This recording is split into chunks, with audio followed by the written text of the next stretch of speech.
everyone, and welcome back to my channel, All Things Empowerment. I'm your host, Shaneria. In today's video, we're going to be touching bases on vital signs. Vital signs are one of the most important things in the healthcare field as a patient care tech / CNA.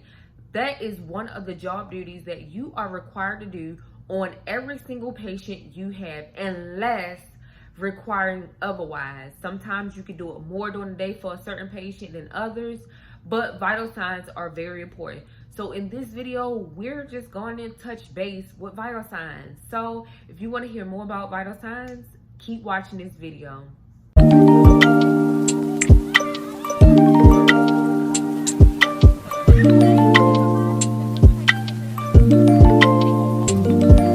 As we know, there are 5 vital signs. Well, I'm gonna add 6, but there are 5 important vital signs that we must do on our patients.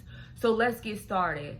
One of the important vital signs to me, or things to do to me, is first ask that patient what is their pain level from a scale of 1 to 10, because the pain level is very, very important when it comes to vital signs. Certain vital signs could be at normal based on the patient's pain level. So number 1, I would ask the patient what is their pain level first before taking any type of vital signs. The next vital sign that I would do is the patient's oxygen. The patient oxygen level would be great if it's at 100%. Most patients' vital signs are very important. So oxygen level is very, very important because a lot of patients wear oxygen masks, or we need to keep check on their oxygen. So I would do the oxygen first. And the numbers for the oxygen will be 95 to 100%.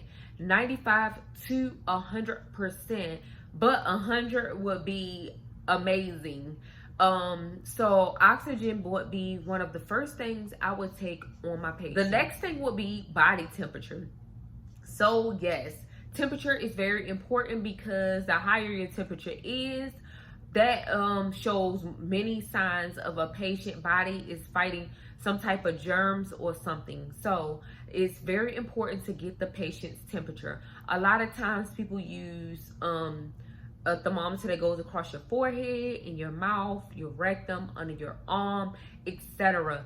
Taking the patient's temperature is very important. And a lot of times, often depends on where you take the temperature, could result in different numbers than another. So make sure you jot down on your notes exactly where you took the patient's temperature, and then jot down what the patient actual temperature was afterwards. Now, if the patient has 100.4 temperature, that means the patient body is fighting some type of germs or something. That patient has a fever. Now that's in adults. That number is adult numbers when it comes to fevers. An average average temperature is 98.6.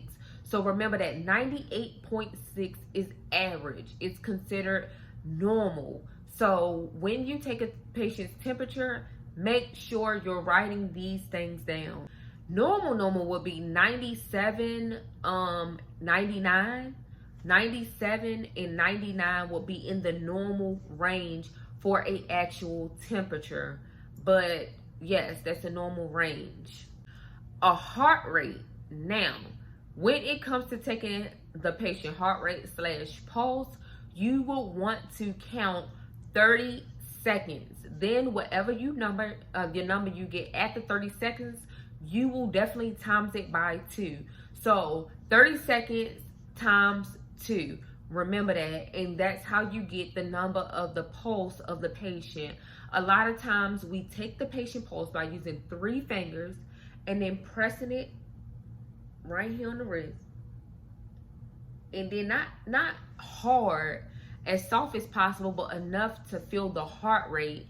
And basically you want to just place your fingers here and then count 30 seconds and then times 2. Now, if the heart rate, the pulse is faint, you would want to do a whole minute. You will want to do a whole minute. And so this is very, very important. And a lot of times, often you want to jot down, was the pulse strong or weak, like what the pulse was, and then write down your 30 seconds times your 2, or your minute, and then just make sure you jot these notes down exactly how the heart rate was and what the heart rate numbers was. Is very important. Okay, the next one is blood pressure. A systolic is a top number and a diastolic is the bottom number of a blood pressure. First, you want to take the systolic number first, then the diastolic number. A normal systolic number is 120. That is in the normal range. And the diastolic would be like less than 80.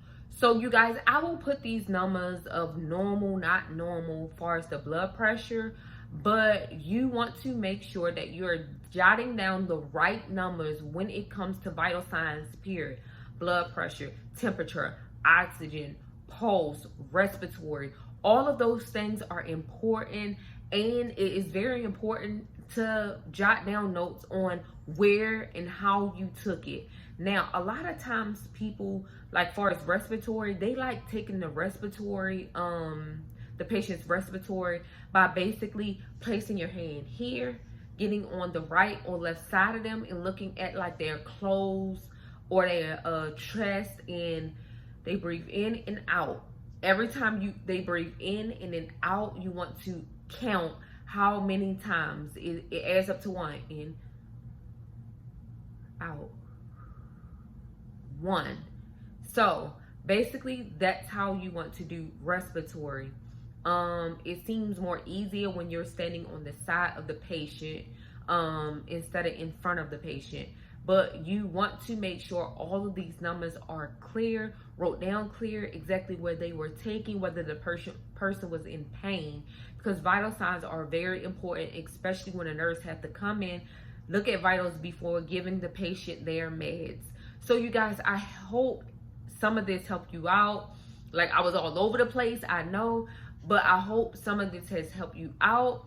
And you guys, I hope you like, comment, and definitely subscribe to my channel, All Things Empowerment. And I hope you enjoyed this video. Peace. Love is just a history.